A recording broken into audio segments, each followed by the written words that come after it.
அஸ்ஸலாமு அலைக்கும் வரஹ்மத்துல்லாஹி வரகாத்துஹு. அன்பிற்குரிய சகோதர சகோதரிகளே, நீங்களும் ஆலிம்களாகலாம் என்கிற இந்த பாடத்தில் வினை சொற்களுடைய அனைத்து வகையும் பார்த்துவிட்டு, அதிலிருந்து பிறக்கிற பெயர் சொற்களையும் பார்த்துவிட்டு, வினை சொற்களில் விடுபட்ட சில சட்டங்களை நம்ம பார்த்து வருகிறோம்.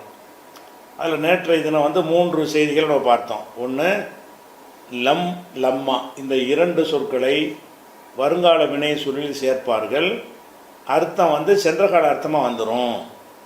அது இப்போ என்ன செய்வாங்கன்னா, கடைசி எழுத்துக்கு சுக்குன் செய்வாங்க, நூனை போக்கிடுவாங்க. அது ஒரு சட்டம் படிச்சிட்டோம். அதுக்கு அடுத்து லன்கிற வார்த்தையை பார்த்தோம். இந்த லன்கிறது செய்யவே மாட்டான்கிற அர்த்தத்துக்காக வேண்டி சேர்ப்பார்கள். அப்படி செய்யும் பொழுது எஃப் அலு என்று இருந்தது எஃப் அல என்று மாறிக்கிறோம். நூன்லாம் போயிடும், பெண்பால் பன்மை நூனு போவாது. இந்த விஷயத்தையும் நம்ம பார்த்துட்டோம். அப்போ இதற்கு பிறகு என்ன பார்த்தோம்னு கேட்டால், ஏவல் வினை இருக்குல்ல, ஏவல் வினையில் படற்கை ஏவல் வினைக்கு லி எஃப் அல்ண்டு வரும், முன்னிலை ஏவல் வினைக்கு இஃப் அல்ண்டு வரும். அந்த லீங்கிற வார்த்தை இருக்கு பாருங்கள், அந்த லீங்கிறது ஒரு வாவை முன்னாடி சேர்த்து, ஃபேயை முன்னாடி சேர்த்து, அல்லது சும்மவை முன்னாடி சேர்த்தோம் என்று சொன்னால் லீ என்பது இல்ங்கிற உச்சரிப்பாக மாறிக்கிறோம். லீங்கிற இல் என்கிற உச்சரிப்பாக மாறிக்கிறோம். அப்போ லீ எழுதிரிப்னா வல் எழுதிரிப், ஃபல் எழுதிரிப், சும்மல் எழுதிரிப், இப்படி மாறிக்கிறோம். முன்னிலையில் எழுதிரிப்புங்கிறோமா, எழுதிரிப்புன்னு சொல்லாமல் என்ன செய்யணும், வாவு சேர்த்தா ஒல்தரிப், ஒல்தரிப்புலகும் மசரன் அசஹாபல் கரியான்லாம் யாசினில் வரும்ல, எழுதிரிப்புன்னு வராது. எப்படி வரும், ஒல்தரிப்புன்னு வரும். ஏன் அப்படி வந்தது? என்ன ஒல்தரிப்புன்னு என்ன வார்த்தைன்னு படிக்கலேன்னு நினைக்கக்கூடாது. அந்த வாவை போட்டு அழிவு அதில் இருக்கானா, வாசிக்க மாட்டோமே தவிர அந்த அழிவு இருக்கும். இல்தரீப், இல்தரீப் என்பதைத்தான் நம்ம எப்படி வாசிக்கிறோம், வல்தரீப்புன்னு வாசிக்கிறோம். அப்படி அந்த ஒரு சட்டத்தை வல்தரீப்பு, ஃபல்தரீப்பு, சும்மல்தரீப் அப்படிங்கிற விஷயத்தை 3 விஷயத்தை நம்ம நேற்றைய தினம் பார்த்தோம். இப்போ நம்ம படித்த வினைச்சொல்லில் நம்ம 19 வடிவம் பார்த்துருக்குறோம். 19ல் 3 எழுத்தை விட்டுருங்க, ஃபல, ஃபைல, ஃபவுல, அதை விட்டுருங்க. அப்புறம் 4, 5, 6 எழுத்து படித்தோம்ல, அந்த ஸ்டைலில் தான் எல்லா வினை சொல்லும் இருக்கும். எந்த வினை சொல்ல எடுத்தாலும் அஃப் அலன் இருக்கும், இல்லைன்னா ஃப அலன் இருக்கும், இல்லைன்னா ஃபா அலன் இருக்கும், இல்லைன்னா இஃப்தாலன் இருக்கும், இல்லை இன்ஃபாலன் இருக்கும், தஃபாலன் இருக்கும், தஃபாலன் இருக்கும், அல்லது இஸ்தஃபாலன் இருக்கும், இஃப் அவ்வளன் இருக்கும், இஃப் அவ்வளன் இருக்கும், இஃப் ஆலன் இருக்கும், இது மாதிரி தஃபாலன் இருக்கும். இப்படி தான் நம்ம படித்தது, இப்போ படிச்சிருக்கிறோம். அப்போ இந்த வடிவத்தில் தான் வினைச்சொல் இருக்கும் பொழுது, நீங்கள் சில வினைச்சொற்களை குரானில், ஹதீஸில், அரபி மொழி புஸ்தகத்தில் பார்ப்பீங்க. அது வினை சொல்லாக இருக்கு. இந்த 19ல் எதுலையும் எதில் சேர்க்குன்னு தெரியாது உங்களுக்கு. உதாரணத்துக்கு சொல்வதாக இருந்தால், இப்படி ஒரு இந்த டிஸ்பிளேயில் பாருங்கள். இதில் இஸ்தலஹன்னு இருக்கிறது. இது என்ன வடிவம்? இது அஃபாலவா? ஆனால் இது சென்ற கால வினை சொல்லுது. இது அஃப் அளவும் இல்லை, இது ஃப அளவும் இல்லை, இது ஃபா அளவும் இல்லை, தஃப அளவும் இல்லை, தஃபா அளவும் இல்லை. இஃப்தாலன்னு சொல்கிறதா இருந்தால் இஃப்தாலோட தே இருக்கும். இதில் தே இல்லை. இஃப்தாலன்னு ஆக்குறதா என்ன செய்யும், தே இருக்கும். இதில் அதுவும் இஸ்தலம் அப்படி இல்லை, இன்ஃபாலம் மாதிரி இல்லை, இஸ்தஃபாலம் இப்படி இல்லாமல் இருக்கும்போது இப்படியான வகையில் சில சொற்களை நீங்கள் பார்ப்பீங்க. இந்த சொற்கள் என்ன வடிவத்தில் உள்ள எந்த வினை சொல்லுது, நம்ம 19 தான் படிச்சிருக்கிறோம். 19 இல்லாமல் இது டிஃப்ரெண்ட்டாக வந்திருக்குது அப்படின்னு நம்ம நினைப்போம்ல. அதுக்கு என்ன காரணம்னு கேட்டால், அதுக்கு ஒரு எழுத்து வேறொரு எழுத்தாக மாறியதால் உங்களுக்கு இந்த ஒரு நிலைமை ஏற்பட்டிருக்கிறது. அதனுடைய சட்டத்தை நீங்கள் தெரிஞ்சுக்கிட்டீங்கன்னா தான் இது என்ன வடிவம் என்று உங்களை கண்டுபிடிக்க இயலும். அதனுடைய சட்டம் என்னன்னு கேட்டால், உதாரணமாக பொதுவாக அரபி எழுத்து சட்டம் இது. எழுத்து சட்டத்தில் சாது இருக்குன்னு, சாதுங்கிற எழுத்தில் சுக்குன் இருக்குது. சாதுக்கு அப்புறம் ஒரு தே இருக்குது. தேக்கு தா, தீ, தூ என்ன வேணாலும் இருக்குது. சாதுக்கு சுக்குன் இருக்கிறது. சாதுக்கு அடுத்த எழுத்து என்ன வருது, தே இருக்குது. அந்த தேக்கு ஃபத்தக இருக்கலாம், யுஸ்தன் இருக்கலாம், இஸ்தீன் இருக்கலாம், இஸ்தூன் இருக்கலாம். இப்படி வந்தால் அந்த இடத்துல தேயை துவாவாக மாற்றிடணும். சாதுக்கு அப்புறம் தே வந்தால் என்ன செஞ்ச, சாதுக்கு சுக்கூன் வரணும். சாதுக்கு சுக்கூன் அடுத்த எழுத்தில் தே வந்தால் அந்த தேயை என்ன செஞ்சிடணும்ட்டா அந்த தேயை வந்து இப்படி மாற்றிட்டு பாருங்க. உஸ்தான் இப்படி இருக்குல்ல, இப்படி இருக்கிறதைத்தான் இப்படி சட்டப்படி மாற்றணும். அப்போ வந்து இப்போ இந்த உதாரணம் போட்டான்ல, அதை எடுத்து பாருங்கள். இதை தேயா வச்சு பாருங்கள், இஃப்தால வசனம் தெரிஞ்சு போயிடும் உங்களுக்கு. இது என்ன செய்யுங்க, சாதுக்கு அப்புறம் தே தான் இருந்துச்சாங்க. அது என்ன இருந்துச்சு அந்த இடத்துல, துவாங்கிற இடத்துல சலஹ, சாது லாமுஹ, அசல் என்னது சலஹ, சாது லாமு ஹ, சலஹ. சலகை வந்து இஃப்தால வாக்க சொல்கிறோம். இஸ் தலக த, இஸ் தலகன்னு ஆக்கிடுவீங்க. அந்த தேயை வந்து சாதுக்கு அப்புறம் அந்த தே வந்ததுனால அந்த தே என்ன செய்யணும், எழுத்துலையும் மாற்றணும், உச்சரிப்புலையும் மாற்றணும். தேங்கிற எழுத்தை தூக்கிடணும், தூக்கி விட்டு தேயை வந்து துவாவாக மாற்றிடணும். இஸ் தொலக. அப்போ துவாண்டு மாத்திரம்ல, இப்படி மாற்றும் போது அப்போ இது நீங்கள் படிக்காதுன்னு குழப்ப தேவையில்லை உங்களுக்கு. இது என்ன தான் மாறி இருக்குது, இது துவா கிடையாது, தே தான். இது இஸ் தலகன்னு தான் இருந்துச்சு. ஏன் மாறுனுச்சுன்னு கேட்டால், எங்கேயெல்லாம் சுக்கூன் வச்ச சாதுக்கு அப்புறம் தே வருகிறதோ, எங்கே வந்தாலும் சரி, அங்கெல்லாம் என்ன செய்வாங்கன்னா அந்த தேயை சாதுக்கு பொருத்தமாக தே இல்லை, சாதுக்கு பொருத்தமான எழுத்து வந்து துவா தான். அதனால அந்த தேயை துவாயை மாற்றி விட்ருவாங்க. அப்படி மாற்றும் பொழுது எழுத்துலையும் மாற்றிடுவாங்க, உச்சரிப்பையும் மாற்றிடுவாங்க. சிலதில் வந்து எழுத்து ஒரு மாதிரி எழுதி உச்சரிப்பு மாற்ற, அப்படி கிடையாது. இந்த சாதுக்கு அப்புறம் வர்ற அந்த தேயை தூக்கிடுவாங்க, தூக்கி போட்டு துவா போட்டு எழுதுவாங்க. அப்போ இந்த மாதிரி துவா போட்டு நீங்கள் ஒரு எஸ்தலிகை முஸ்தலிகை இப்படிலாம் வார்த்தைகள்லாம் வரும். வந்தால் என்ன செய்யணும், என்ன வடிவம் இது, நம்ம பார்க்காத வடிவமாக இருக்கே நினச்சிடக்கூடாது. இது இஃப்தால தான். இஃப்தாலங்கிறதுல தேதானே இருந்துச்சுன்னு கேட்டால் அது பொதுவான எழுத்து சட்டம். இது எழுத்துக்கள் கூட சட்டம் இருக்கு இல்லையா, அந்த எழுத்துக்கழிய சட்டத்தில் குரானை எளிதில் ஓதிட அந்த இதில் நம்ம சொன்ன ஞாபகம் இருக்கிறது, அதில் விளக்கியிருக்கிறோம். அப்போ சாதுக்கு அப்புறம் சுக்கூன் வச்ச சாதுக்கு அப்புறம் தே வரும் என்று சொன்னால் அந்த தே என்ன செய்யணும், தோயாக மாற்றணும். யூஸ் தோலக, எஸ் தோலிகம்னு மாற்றிடணும். இது ஒரு சட்டமாச்சா. அதே மாதிரி வந்து லாதுக்கு தே இருக்குது, லாதுக்கு அப்புறம் தே இருக்குது.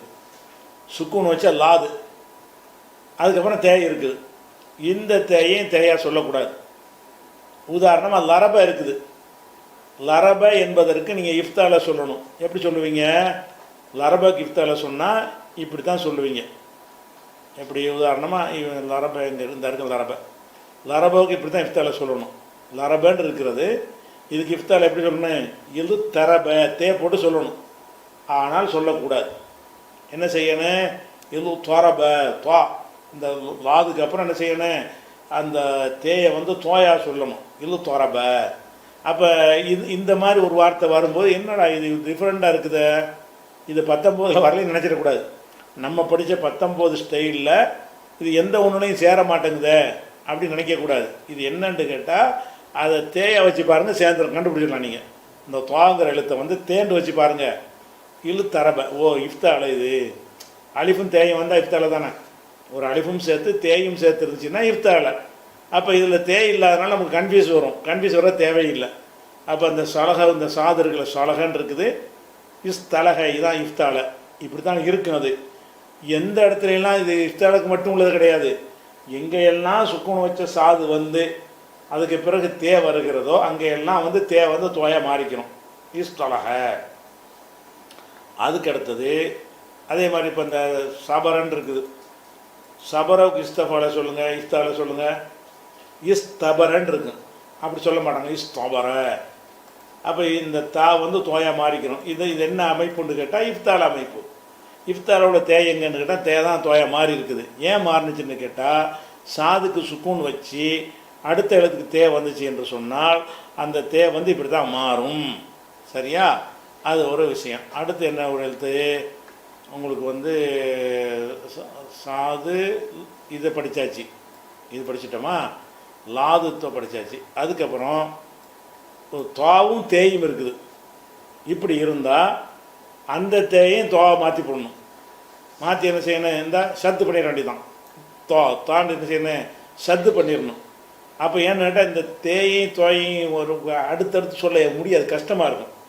இத்தனை நாள் அந்த துவையை சொல்லிவிட்டு தாவையும் சொல்கிறது நாக்கு என்ன செய்யும், ரொம்ப அதிகமாக வளையிற மாதிரி வர்றதுனால அந்த தோங்கிற எழுத்துக்கு வந்து சுக்கூன் இருந்து அடுத்து தேய் இருந்தால் அந்த தேயும் தோயாக மாற்றிடுவாங்க. அது மாதிரி உதாரணமாக, அதுக்கு உதாரணம் தரதான்னு ஒரு உதாரணம் வச்சுக்கிறோமே. இந்த அருக்கு தரத தரத. அப்போ இது எப்படி சொல்லணும்? யுத்து தரதன்னு சொல்லணும். அப்படி சொல்லாமல் என்ன செய்வாங்க, இந்த தேயையும் தோயாக மாற்றிட்டோம்னா ஒரு எழுத்தாப்ப ரெண்டுமே சத்து பண்ணி விட்டால் போதும். இத்தரதன்னு ஒரு சொல்லு வரும். இத்தரத, எத்தரிது, முத்தரிது இப்படிங்கிற வார்த்தைகள்லாம் வரும். இது என்னடா இது வித்தியாசமாக இருக்குன்னு நீங்கள் நினைக்கக்கூடாது. இது இஃப்தால. இது இத்தரதங்கிறது என்னதுன்னா இத்து தரத, இத்து தொரத என்று இருந்துச்சு. அது நம்ம சொல்லக்கூடாதுங்கிறதுக்காக என்ன செய்கிறோம், சத்து பண்ணி இத்தொரத. அது மாதிரி தபகன்னா சமைத்தான் படிச்சிருக்கிறீங்க, அது இஃப்தால வாக்குறீங்க. யுத்து தபக நமக்கு சொல்ல வரமாட்டேங்குது. அதுக்கு தான் கஷ்டத்துக்கு என்ன பண்ணுறாங்க, யுத்தபக அந்த தோயாக மாற்றுறாங்க. மாற்றினோன்னு ரெண்டு எழுத்தாக போயிடும். ஒரு எழுத்து ரெண்டு தடவை வந்துடும். சத்து பண்ணி விட்ற வேண்டியதுதான். இத்தபக இப்படி வந்தால் இது இஃப்தாலான்னு கண்டுபிடிக்க இயலுமா யாருக்கும்? இஃப்தால மாதிரியே தெரியுது கண்ணுக்கு இல்லை, ஆனால் இஃப்தால தான் இது. இது ஏன் இப்படி வந்துச்சுன்னு கேட்டால், அந்த எழுத்து சட்டம் இருக்குல்ல, எழுத்துக்களுடைய சட்டம் தனியாக இருக்குது. அந்த எழுத்துக்கள் சட்டத்தில் வந்து இந்த எழுத்துக்கு பின்னாடி இந்த எழுத்து வந்தால் இப்படி மாறேன். உதாரணமாக சுக்குன்னு வச்ச நூனுக்கு பிறகு பே வந்துச்சுன்னு வைங்க, அந்த நூனை இம்மா மாறுதில்ல, மின் பாதிங்கிறத மின் பாதின்னு படிக்கிறோம்ல, அப்படி எழுத்துக்களுக்குன்னு உள்ள சட்டங்கள் இருக்குது. அந்த சட்டத்தின் பிரகாரம் சுக்குன்னு வச்ச சுக்குன்னு வச்ச தோவுக்கு பின்னாடி தேய் இருந்தால் அந்த தேயை தோவாக மாற்றிடணும். அது ஒன்றாச்சு. அடுத்து மூணு வச்சாச்சா. அடுத்து 4 எழுத்து மொத்தம், அதாவது சாது லாது, அது துவா லா, இந்த 4 எழுத்து. இந்த 4 எழுத்துக்கு சுக்கூன் இருந்து அதுக்கப்புறம் தேய் இருந்தால் என்ன செஞ்சிடணும், அந்த தேயை வந்து துவையாக மாற்றிடணும். அதில் வந்து இந்த லாவுக்கு எடுத்துக்கிறோங்க. இதில் மட்டும் 2 விஷயம் இருக்குது. அந்த இந்த லாவில் சுக்கூன் இருக்குது, தேய் இருக்குது. இதை வந்து சொல்கிறாங்க, இந்த தேயை துவையாக மாற்றி இழுத்தரப என்று சொல்லலாம். அல்லது இந்த லா இருக்குல்ல, அதையே என்ன செய்யணும்னு கேட்டால் சத்து பண்ணி இல்லலமை. அது உதாரணம் காட்டினா உங்களுக்கு வழங்கும். ஒரு உதாரணம் காட்டி சொன்னோம்னா உங்களுக்கு தெளிவாக வழங்கும். அதாவது இப்போ லலமைன்னு இருக்குது, லலமை அநியாயம் செஞ்சான், இதை வந்து இஃப்தால ஆக்கணும். எழு தலைமை அப்படி சொல்லக்கூடாது, எழு தொலைமை தோ போட்டு சொல்லணும். அப்போ இந்த தேயை தோயை மாற்றி சொல்லிட்டோம்.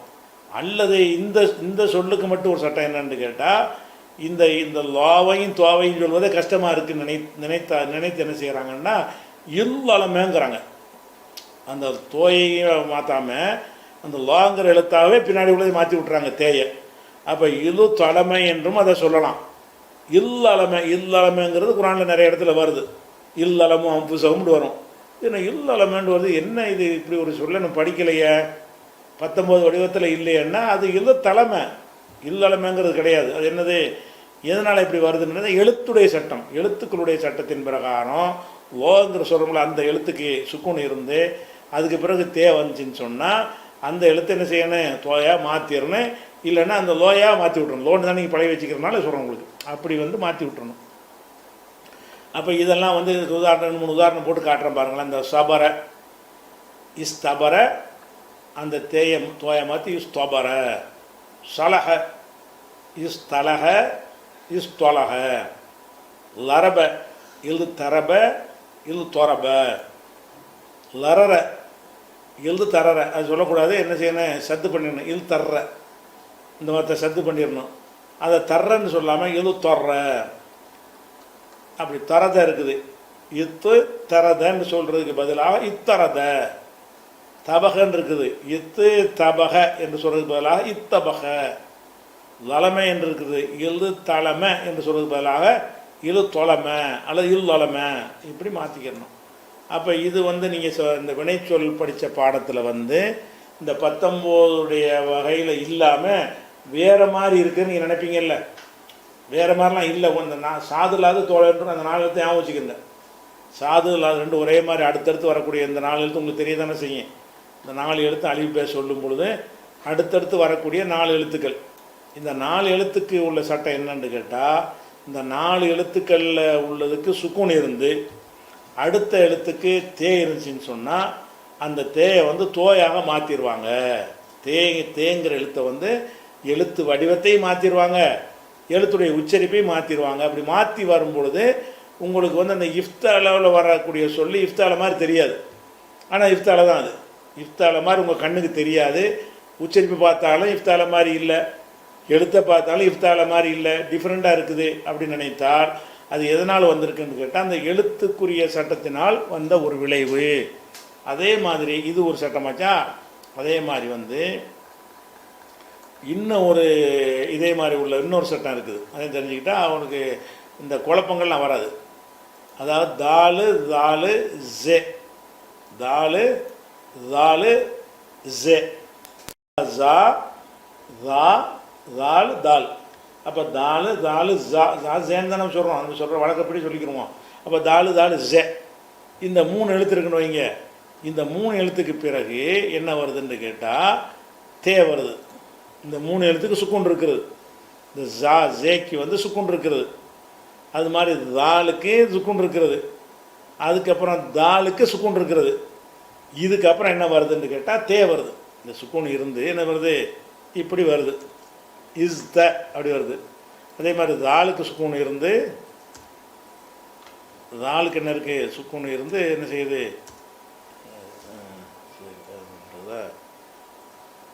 தாலுக்கு சுக்குன் இருந்து தே வருது, தாலுக்கு சுக்குன் இருந்து தே வருது. இப்படி இருக்குன்னு வைங்களேன். இப்படி இருந்தால் அப்போ என்ன செய்யணும்னு கேட்டால் அதுக்கு உள்ள சட்டம் இருக்குது. இந்த இருக்குது 3 வகை இருக்குது.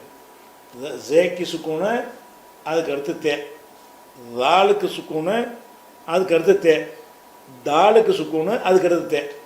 இப்படி உள்ள சொற்களாக இருந்தால் அது எந்த இடத்துல வந்தாலும் சரி இந்த தே தாலா மாறிக்கணும். 3 இடத்துலையுமே இஸ்தன்னு சொல்லக்கூடாது. இஸ்த இஸ்த என்று இருந்தால் என்ன சொல்லக்கூடாது, அப்படி நீ சொல்லக்கூடாது, இஸ்த அப்படின்னு சொல்லணும்.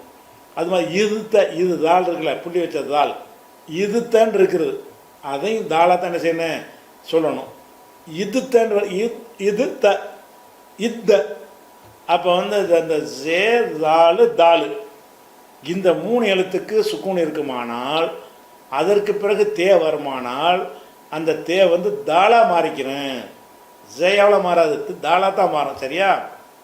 இந்த 3க்குமே தாலா மாறிக்கும். உதாரணம் சொல்வதாக இருந்தால் உங்களுக்கு சில உதாரணம் சொல்வதாக இருந்தால் ஜஜர, இந்த ஜஜரங்கிற சொல் இருக்குன்னு வைங்களேன். இந்த காட்டுறேன். ஜஜர, ஜஜர என்பதை ஃபால மாதிரி இருக்குதா, இந்த ஜஜரை என்ன செய்கிறாங்கன்னா இஃப்தாலாக மாற்றுறீங்க. ஜஜர என்பதை இஃப்தாலன்னு மாற்றுறீங்க. மாற்றினா இஸ் தஜர எப்படி வருது, இஸ் தஜரன்னு வருது. இப்படி வரவே வராது. ஆனால் இஃப்தாலை இப்படி தான் வரணும், இஃப்தாலை இப்படி தான் வரணும். ஆனால் இஸ் தஜர, குரானில் இஸ் தஜரங்கிறதான் குரான் அதிசயம். எதில் வேணாலும் கவிதை எதாக இருந்தாலும் சரி இஸ் தஜரன்னு சொல்ல நீங்கள் பார்க்க இயலாது. இஸ் தஜர, எஸ் தஜிரு, முஸ்தஜிருன் அப்படின்னு பார்க்க இயலாது. எப்படி வரேன், முஸ்தஜிருன். அந்த தே தாலாகத்தான் வரும். ஏன்னு கேட்டால் ஜேக்கு பிறகு வந்ததுனால அந்த ஜேக்கு சுக்கூன் இருக்குமே. ஆனால் அந்த தே என்னவோ மாறிக்கிறேன், தாலாக மாறிக்கிறோம். அப்போ சஜர என்பதற்கு இஃப்தால சொல்வதாக இருந்தால் என்ன செய்யணும், இஸ் தஜர என்று சொல்லாமல் இஸ் தஜர, இஸ் தஜர. அப்போ நமக்கு சொல்ல ஈஸியாக இருக்குது பாருங்கள். இஸ் தஜரங்கும் போது நமக்கு சொல்ல கஷ்டமாக இருக்குது. இஸ் தஜரங்கும் போது என்ன செய்யுது, நெருக்கமான உச்சரிப்பாக இருக்கிறதுனால ஈஸியாக வந்து விடுகிறது. அதே மாதிரி இப்போ ஜெயில் உள்ள எல்லா சொல்லுவேன், ஜெயில் உள்ள எந்த சொல்லாக இருந்தாலும் சரி அது ஜே ஆரம்பமாக இருந்து அதை இஃப்தால வாக்கணும்னா தே கண்டிப்பாக வந்துடும்ல. ஜே ஜக்கமன் இருக்குது, ஜக்கம ஜே காவு மீமு. அப்போ இஸ் தக்கமன்னு வரும், இஸ் தக்கம தான் சொல்லணும். அப்போ ஜே முதல் எழுத்தாக வந்தால் அதை போய் நீங்கள் இஃப்தால ஆக்கினால் இந்த சட்டம் அங்கே வந்துடும். எந்த சட்டம் வந்துடும், சுக்குன் வச்ச ஜேக்கு அப்புறம் தே வந்துருச்சு. அப்போ ஜஜரவுக்கு மட்டும் இல்லாமல் எதிரெல்லாம் முதல் எழுத்தாக ஜே இருக்கிறதோ, 3 எழுத்து சொற்களில் முதல் எழுத்தாக ஜே இருக்கிறது, அந்த ஜே இருந்தால் என்ன செஞ்சுறேன், இஃப்தால் ஆக்கும்போது இஸ் தஜரண்டு வரும். அப்போ இஸ் தஜரண்டு சொல்லணும். இது ஒரு ஜேக்கு உள்ள உதாரணம். அடுத்தது தால் இருக்குது, தாலுக்கு இதே தான் சட்டம். தால் இருக்கு இல்லையா, அது என்ன இருக்குது, தால் இருக்கிறது. அது தக்கரை திக்ரு செய்கிறன்னு இருக்குல்ல, தக்கரை என்பது, அந்த தக்கரை என்பதை இஃப்தால வாக்கினா அப்படி செய்வீங்க, இது தக்கரை. தக்கரை என்பதை இஃப்தால வாக்குனீங்கன்னா இது தக்கர. அப்போ தான் இஃப்தாலவா அந்த வடிவம் அப்போ தான் கிடைக்குது. ஆனால் அப்படி சொல்ல மாட்டாங்க. எப்படி செய்வாங்கன்னு கேட்டால் இத்தக்கர. எப்படி சொல்லுவாங்க? இத்தக்கர ஹல்மின் முத்தக்கிர். முத்தக்கிரோன் முது தக்கிரோன் என்ற இஸ்முல் ஃபாயில முத்தக்கிரோன்னு சொல்லுவாங்க. அப்போ இத்தக்கர என்று என்ன செய்வாங்க சொல்லுவாங்க. இதில் மட்டும் என்ன செய்வாங்கன்னு கேட்டால் அந்த தால் இருக்கும்போது மாத்திரம் தாலாக இருக்கிற போல தாலாவும் சொல்லிக்கலாம். இது தக்கரை.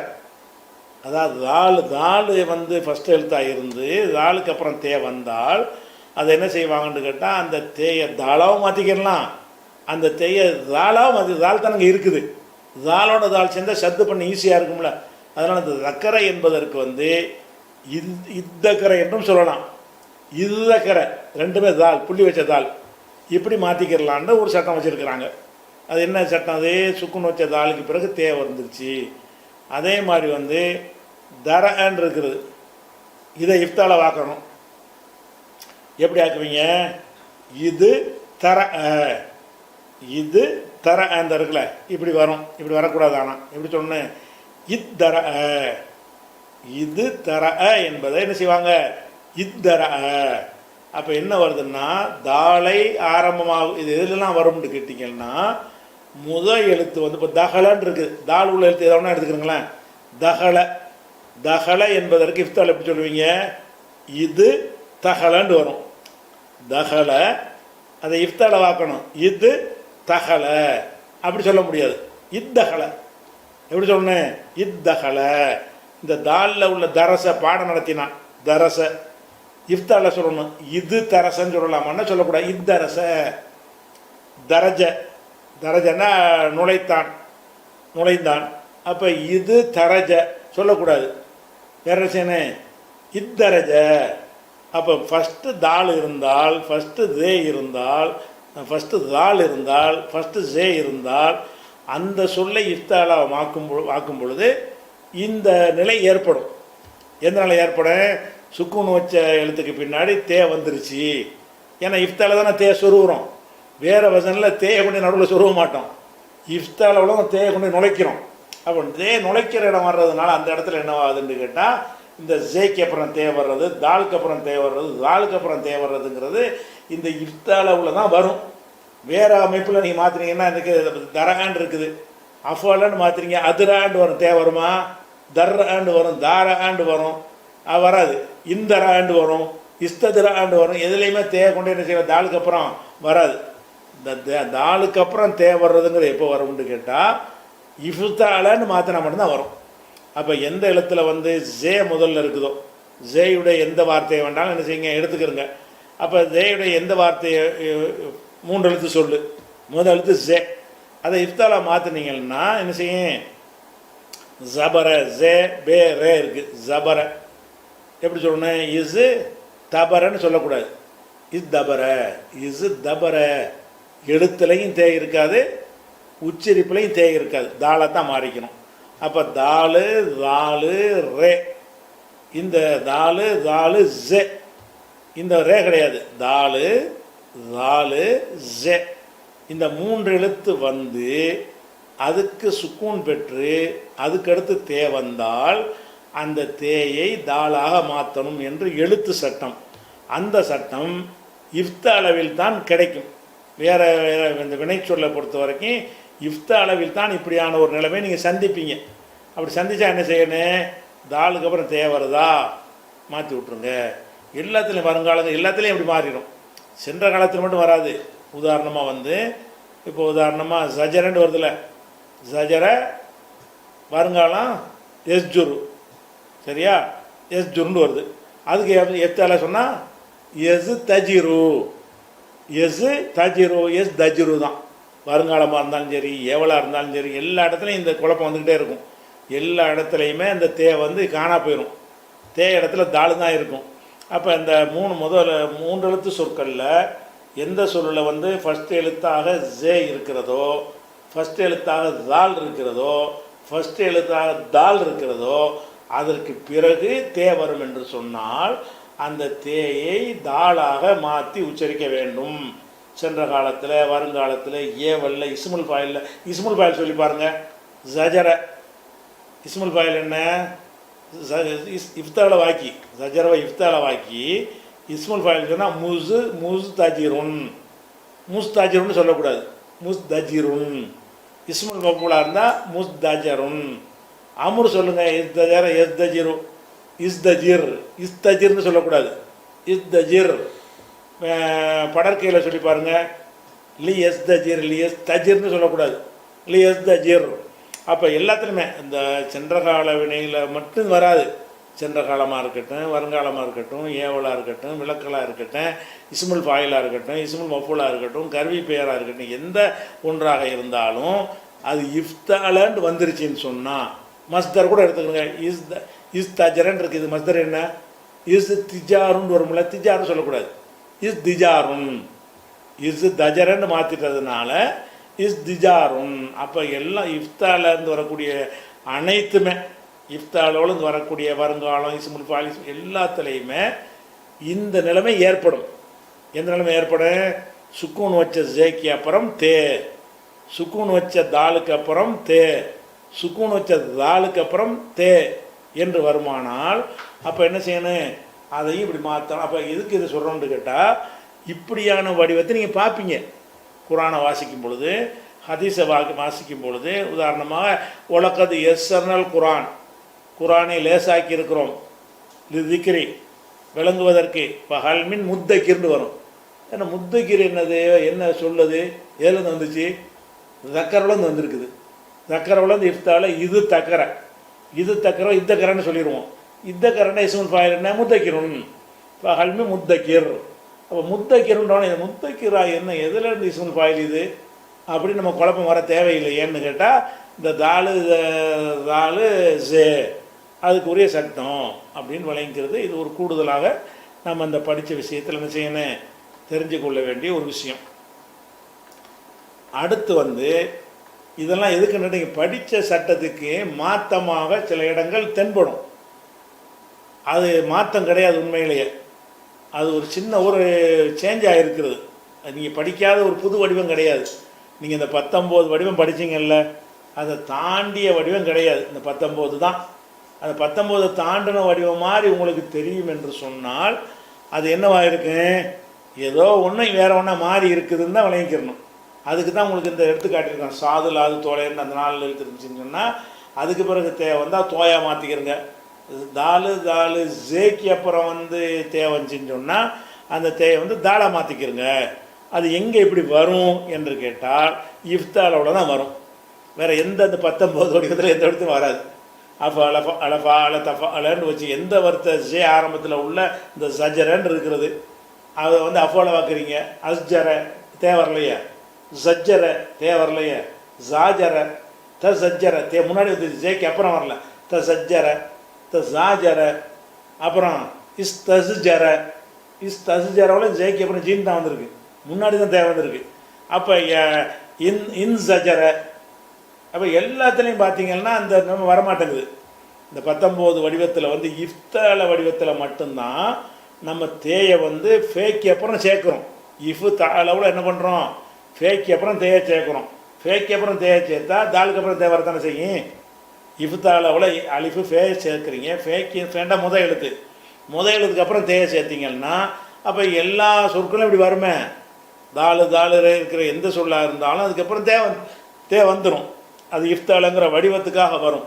அந்த இடத்துல இந்த மாதிரி வரும். நீங்கள் என்ன செய்யணும், விளங்கிக்கணும். அதாவது அந்த 4 எழுத்து, இந்த 3 எழுத்து, இதிலேருந்து வரக்கூடிய இஃப்தாலை தோற்றத்தில் வேறு ஒரு 19 சேராத ஒரு புது வடிவம் மாதிரி உங்களுக்கு தோற்றம் அளிக்கும்.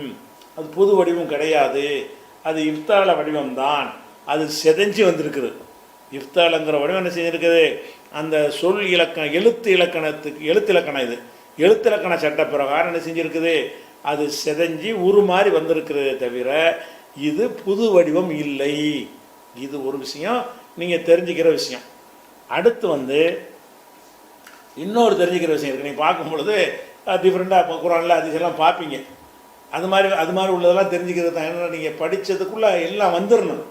நம்ம எல்லாத்தையும் படிச்சுட்டு அது மாற்றமாக ஒன்று இருக்குது, நாளைக்கு உங்களுக்கு தோணக்கூடாது. குரானை வாசிக்கும் பொழுது 19 வகை சொன்னாங்க, 19க்கு எல்லாமே வேறு மாதிரி வந்திருக்குது, எதில் சேர்க்குறது இது, அது தெரிஞ்சு அர்த்தம் செய்ய முடியாது உங்களுக்கு. எண்ணத்தில் சேர்க்கணுன்ற அர்த்தம் செஞ்சால் தானே அதுக்குரிய பொருள் உங்களுக்கு செய்ய முடியும் என்பதற்காக வேண்டி இது மாதிரி வரக்கூடிய சில மாற்றங்கள் இன்னும் கொஞ்சம் இருக்கிறது. அதை இன்ஷா அல்லாஹ் செய்வோம், நம்ம நாளைக்கு பார்க்கலாம்.